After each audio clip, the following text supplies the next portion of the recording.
Bueno, nosotros lo que hemos podido observar es que ha habido un impacto sobre todo de componentes psicológicos, no tanto del impacto de la COVID-19 como tal, que luego profundizaremos en casos afectados, al menos en nuestra zona, y tengo la suerte de poder comentar que no han habido muchos, pero sí que hemos visto sobre todo ansiedad, casos claros de ansiedad, miedo a salir de casa y un fuerte componente de desarrollar miedo hacia los medicamentos que estamos tomando habitualmente. Y la creencia de que al tener las defensas bajas era más peligroso para nosotros la COVID-19 ha sido un tema recurrente. O sea, lo resumiría en un tema de ansiedad que ha sido ha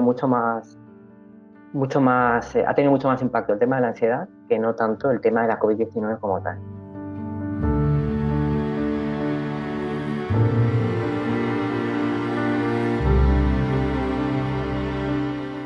En el momento que vimos que la pandemia iba para largo y que iba a generar un gran desgaste y nos empezó a llegar feedback de los socios, tomamos una decisión que creo que es lo lógico de toda asociación de pacientes, ¿no? Consiste básicamente en cuidar los unos de los otros.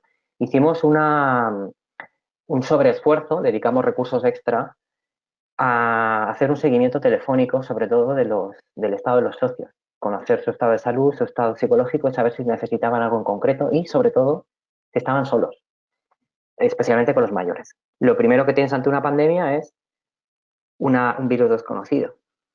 Puedes compararlo con otros modelos y sacar conclusiones. De hecho, eso fue el primer paso de la sociedad científica, fue ese, buscar modelos parecidos y hacer una aproximación de lo que creían que iba a pasar. Luego se han ido recopilando datos y, por suerte, además, las sociedades médicas han hecho gala de una coordinación brillante y extraordinaria y se ha coordinado un ejercicio de obtención de datos y se ha estado siguiendo a los pacientes que tenían inflamatoria por un lado y que se habían contagiado de SARS coronavirus 2 por el otro. Cuando han ido pasando, a lo largo que pasaban las semanas y se iban obteniendo estadísticas, cuántos de ellos estaban mal, cuántos de ellos estaban bien, cuántos de ellos necesitaban respiradores, etcétera, más o menos los números varían un poquito, pero en general lo que se ha visto es que tienen unas estadísticas iguales a las de la población normal. En el contexto de la información, sí, ha habido mucha información, ha habido un impacto enorme de los medios a toda la población y nosotros al considerarnos población de riesgo para muchas cosas y muchos casos, evidentemente nos hemos visto, es lógico, nos hemos sentido amenazados en primera instancia. Eso tiene sentido, pero a la práctica científica, la realidad científica luego ha sido más bien la contraria. Y es que incluso se han utilizado biológicos para proteger a pacientes infectados de COVID-19 y se ha demostrado que tienen resultados positivos para frenar las lesiones en los pulmones. Insisto, todo esto siempre va a necesitar de más datos y esto se irá revisando y iremos sabiendo, incluso en el 2021 iremos sabiendo más cosas.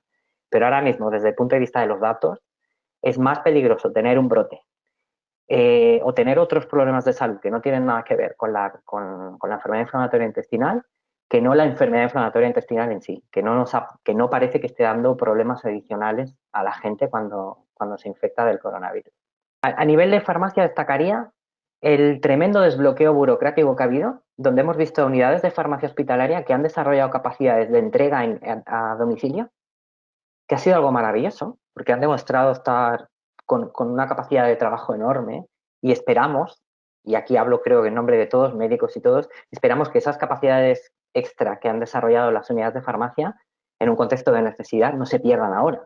Obviamente todo eso tiene costes y genera desgaste y hay que estandarizarlo todo a posteriori y la burocracia está ahí por algún motivo.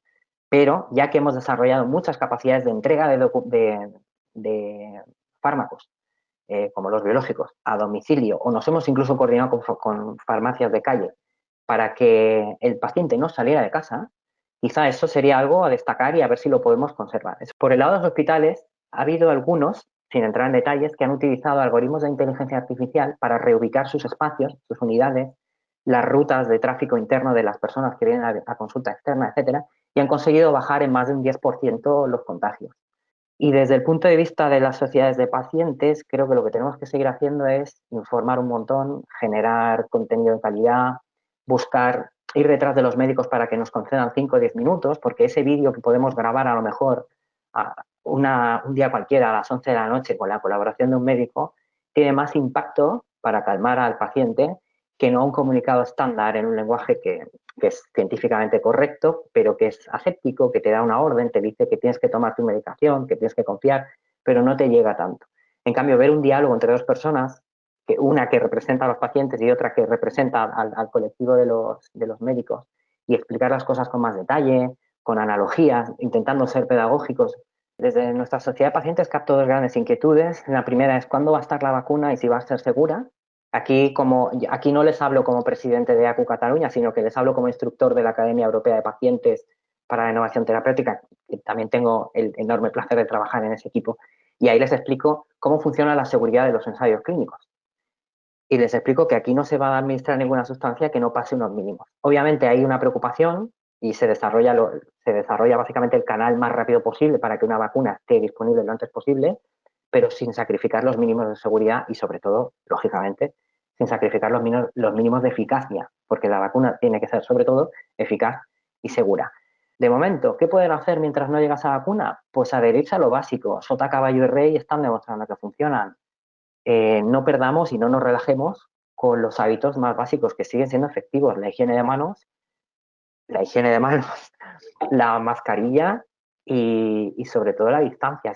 Bueno, a un paciente de inflamatoria, en general, le diría que tiene más riesgo por tener un sobrepeso importante, que tiene más riesgo por ser una persona con problemas cardiovasculares, por otras enfermedades, y que tiene más riesgo por la edad.